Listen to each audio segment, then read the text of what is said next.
developers, we are going to pick up on objects and do one more operation on objects called using the spread operator.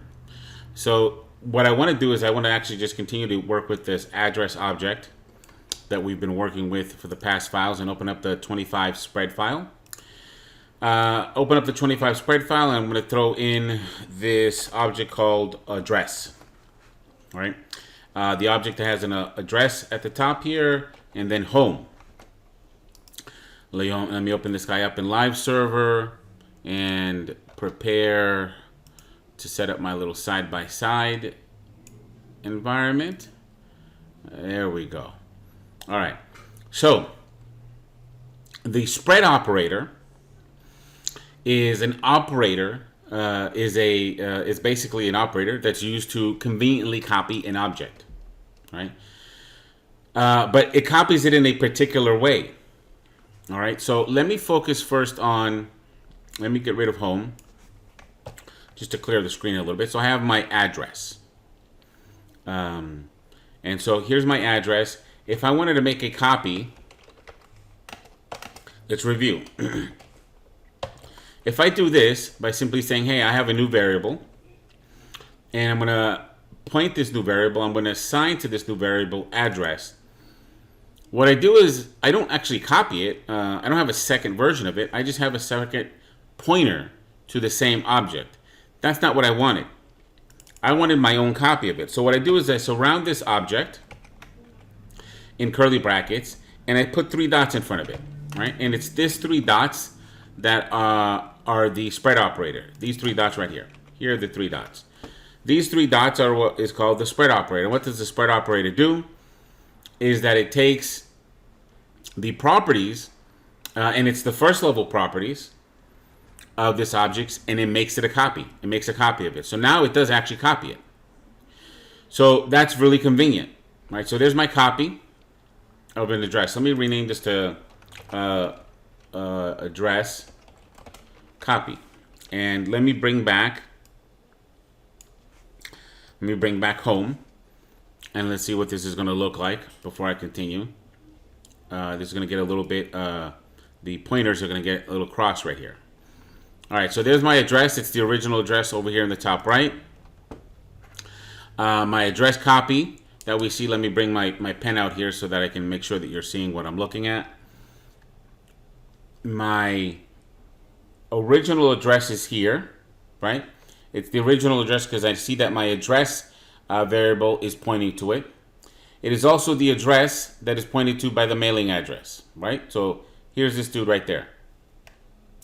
Now notice that the copy, because it is the second variable defined down here, is separated and there's no pointers, right? So that guy's standalone.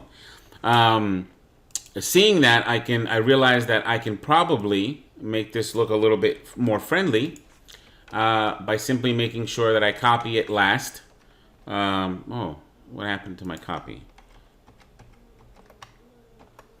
I'm going to copy it, and I'm going to put my address copy last, and that's simply going to facilitate the drawing to look a little bit better, where the copy is going to sit below it, right? So the copy is now sitting below it. That's beautiful. Now, let's see how this behaves differently when I copy home, right? So I'm going to use the spread operator, and the spread operator, again, it's going to get the first level properties and bring over their values. Let's see how this works. So I'm going home. So I have a home copy, and let's go see if this looks any different. So the home copy, look at this. Really nice and really convenient. Yes, I got my own version of Gregorio. Let me bring this. Let me get out of here real quick. Let me bring this full screen, and let's take out so I can draw on this sucker. So unlike the address copy where all of these guys were essentially strings, right? This guy got his own version of the street, the apartment, the ID, right? He got his own copy of them, right? A street, apartment, ID. It's got its own copy. These guys are out here separate. Wonderful. But the new thing that I wanted to show you about here is now, again, going back to the really important aspect and the differences of value types and reference types. When the home copy was generated, yes, it got its own version of owner. So here's Gregorio and there's Gregorio right there. Right? Got their own, literally got their own copy of it.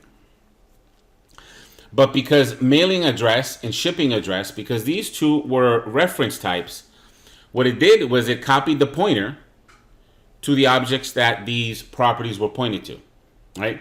So it ended up saying, yes, this copy has also a mailing address property. There it is. Here's my mailing address property. But because it's a reference type, because it's an object, it said, okay, I'm going to point to the same guy that this guy points to. And you'll see that it's the same thing with the shipping address. Here's the shipping address. And there's a little pointer to this little stub of a shipping address object, right, that only has a street. And here's that same one again, right? The shipping address pointing to that one. In case it looks better with yellow. So here's my shipping address. And here's the pointer to this one. And there's the other shipping address. And the pointer got copied over to this. This behavior of the spread operator makes everything about copying an object convenient. Most of the time when we want to copy something, well, let's say 50-50. This behavior of copying over the pointers to the object reference is totally cool and what you want. Otherwise, what you're looking for is a different operation that might be called a deep copy and or a deep clone or a cloning operation, where we are going to get our own specific, in that world, if you did the other one. 50% of the time we want, yeah, I just want to copy the pointers over and I want to keep a reference to these guys.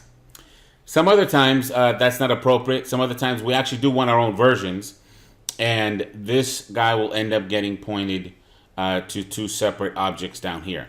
All right, that might be called the deep copy, a deep clone. You might just have to be relying on the context of the conversation or the documentation to understand which one is being discussed. And that is how you use now the spread operator right now being used in the context of an object.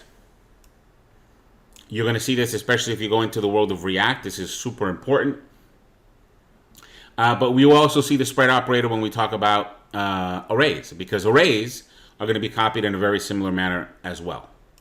And so now we're going to start moving on to the next topic. But before you leave here, again, make sure you work with this and you do some copying and spreading. We would call it spread it and spread the object before you move on to the next video.